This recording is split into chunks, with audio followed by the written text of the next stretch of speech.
How's it going, everyone? After Aspyr put out something that wasn't that compelling, let's say, with the Star Wars Battlefront collection, they are once again back with another Star Wars remaster of a game that a lot of people are incredibly nostalgic with, and a lot of people are excited about the game coming out, and that is Star Wars Bounty Hunter. Now, I would say that Aspyr has quite a lot to do to re-earn the goodwill of the consumer, especially with their work on the Star Wars titles after Battlefront Classic Collection. I mean, that game just had so much potential to be a absolutely gargantuan release, and I imagine there wasn't a lot that went into getting that Battlefront Classic Collection out. So they probably still made money hand over fist, given that I know a lot of people that picked up the Classic Collection.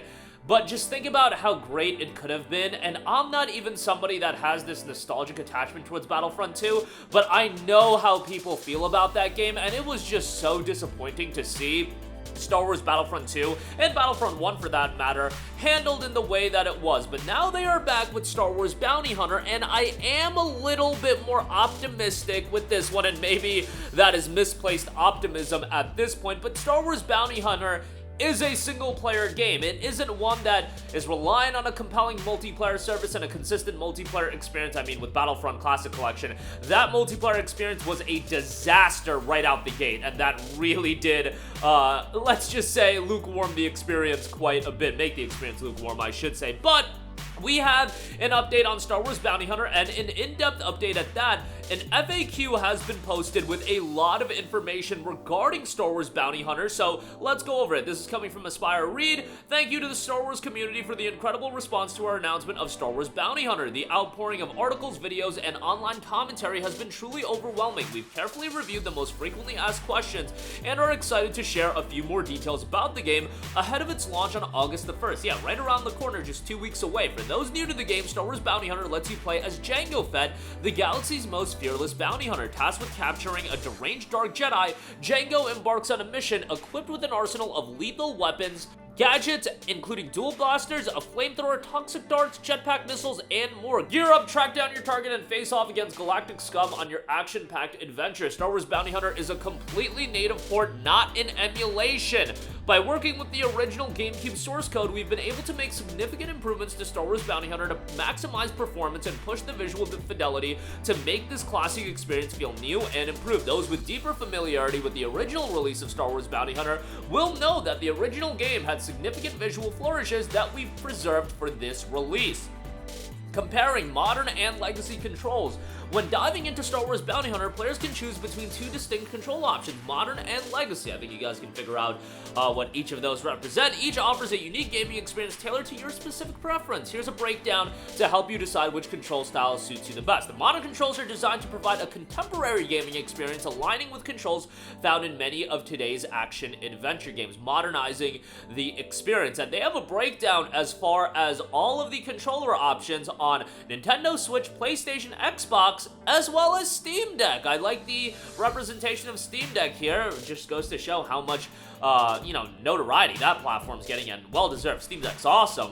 And they do go over the modern and legacy controls. I'll go over the modern controls real quick for PlayStation. I'm not going to go through everyone. You can adapt them to Xbox, Switch, and Steam Deck pretty easily. Free aim is L2, jetpack thrust is L1, moving with the left stick, flashlight with D-pad up, previous weapon D-pad left, next weapon D-pad right, last used weapon D-pad down, pause and look at objectives, the options button, fire weapon R2, select weapon R1, contextual action, square button, scanner, triangle button, jump and dodge, cross button X, crouch and roll with circle button, rotate camera, right stick R, and lock on target, right stick click 3. And then you do have the legacy controls still there.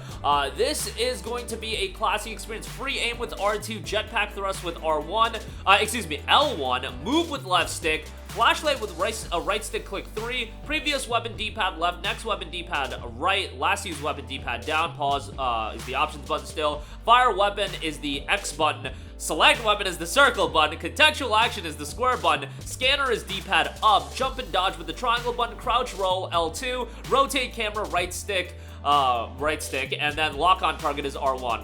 yeah, I think for those of you, even that have an affinity towards the original game, I think going with the modern controls would be ideal, just because I imagine most of you guys have been playing modern video games, and yeah, the modern controls just sound way more up my alley. But honestly, it's nice that they offer both options, so if you really want that classic experience, that'll be available to you. There are also some key differences noted. Firing weapons. Modern controls have more intuitive button placements commonly used in today's gaming releases, making actions like jumping and firing more fluid for new players.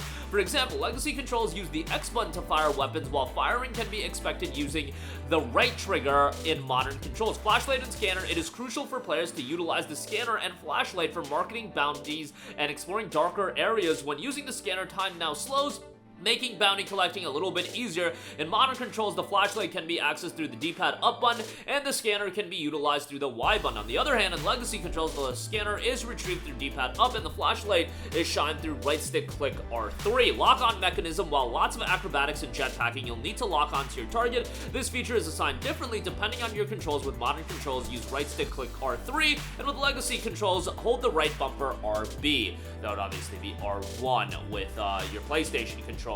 Choosing the right controls. Modern controls are ideal for players who are accustomed to contemporary gaming mechanics and prefer a seamless transition from other modern games. And Legacy controls for those who wish to relive the classic feel of Star Wars Bounty Hunter, offering a nostalgic experience that remains true to the native port of the original version of the game. Whichever controls you choose, both options offer a full range of actions to immerse yourself in the Star Wars universe and succeed as a bounty hunter. Introducing mouse and keyboard controls as well.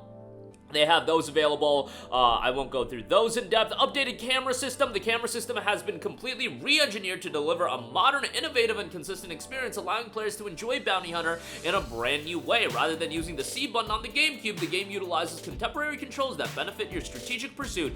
Moving using the left stick and rotating the camera through the right stick, you'll be fully immersed in the view above Jango Fett's body. Whether you're flying through with a jetpack, running across the pit fight arena, the new perspective offers a fresh take on classic games, providing a view that enhances the overall experience. And then they also round up the cheat codes if you do want to skip to a specific mission, but it is noted for those who want to dive right into the action, we've included level skip cheat codes. However, this will affect your achievements and your saving. Cheats are entered in the code setup menu nested within the bonus item screen on the main menu. Codes and input mechanisms are the same. For keyboard and mouse and controllers, you're probably going to want to save this page for future reference. Miscellaneous unlockables are there as well if you want concept art and trading card game cards. And one more thing, for the overachievers, you can collect more than just bounties in Star Wars Bounty Hunter. Access from the main menu, you can unlock bonus items such as trading cards and a comic.